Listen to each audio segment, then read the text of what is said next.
This video was made possible by EA Game Changers.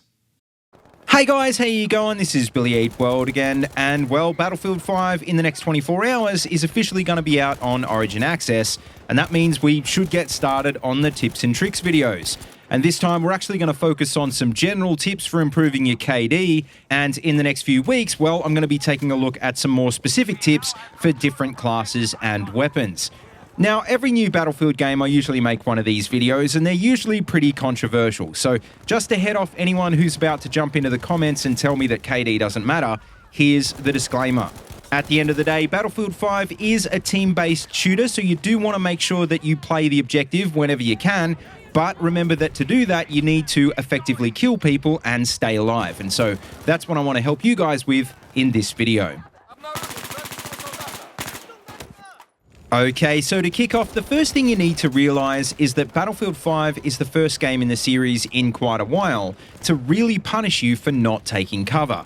Because not only is the time to kill pretty quick now, compared to BF1 especially, a lot of the weapons are laser beam accurate, and you also don't completely regenerate health. Not just that, but if you haven't heard by now, DICE have changed the way spotting works, and the net effect is now more often than not, you won't be spotted by enemy players. And I know it sounds pretty obvious, right? But especially in this game, it means if you move from cover to cover, or even just from concealment to concealment, you are going to live a lot longer than if you run out in the open. At some point though, you will get yourself killed, and now with the new buddy revive system, you'll want to stick with your squad so that someone has a chance to revive you. And I think the biggest thing that I've seen in playtesting so far is that people just don't revive unless you stick close enough to them so that they don't have to go out of their way. Also, it's just a smart idea to stick with your squad from a tactical point of view, because your medics will be able to give you health and the support players can replenish your ammo. And most importantly, with the changes I just mentioned, and also to squad spawning, you'll find that enemies stick together more often now, and you don't want to be the one that's fighting out on your own.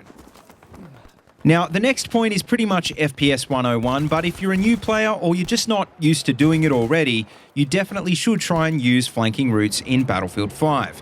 Because if you can sneak around the enemy and shoot them in the back, well, there's less chance that they'll be able to tag you, which is a big deal now that health doesn't fully regenerate. If you're not already using the map button, well, you need to start using it, because by looking at the state of objectives and for empty areas on the map where your team isn't, you'll have a good idea where the enemy most likely is. And of course, while you are running around, it's not a bad idea to run with gadgets like smoke grenades that cover your movements so you can actually get to flanking routes to begin with. Also, another big tip which kind of goes without saying, but I can't stress enough, especially when you're flanking, is to make use of the resupply and medical crates. Because number one, you don't start with full mags anymore, and number two, well, you want to pick up personal med packs after you pop the one you spawn in with. This is especially important if you're playing with a long-range loadout, because in this type of situation, well, you're not going to be able to run in and grab ammo packs off dead enemies.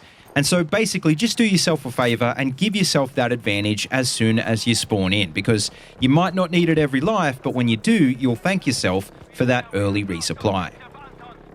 Now, as for gunplay itself, well, to be most effective, you'll pretty much always want to aim for the head and the chest whenever you can, and understand how your weapon's recoil will affect this. And probably the main thing you can do to help with this is to make sure that you're running around with your crosshairs at chest height, so that you're already in the general area when you need to scope in. Also, like I said, recoil can be a factor when it comes to landing headshots, so if you're using a high recoil weapon, you'll want to specifically start firing at the upper chest first, because especially if you like to tap fire, you'll find that your weapon's recoil will naturally lift your aim up to head height. And so if you start aiming at the head to begin with, those extra shots are gonna end up missing. But finally, the last tip I've got for you guys is slow down and keep your sights up around corners, which, especially for console players, is way more important now than it has been in the past. And what I mean by this is, if you feel like enemies are close by, make sure you're at least walking around corners and go into ADS unless you're using a hipfire weapon. The reason this is so important now is because with the super accurate weapons and faster time to kill in BF5, reaction time now matters a lot more than, for example, the stats of your gun did in previous games.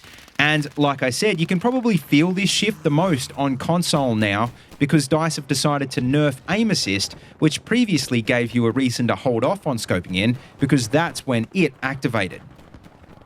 But anyway, guys, that just about wraps up this video, so make sure you let me know what you thought of these tips and tricks in the comments section below.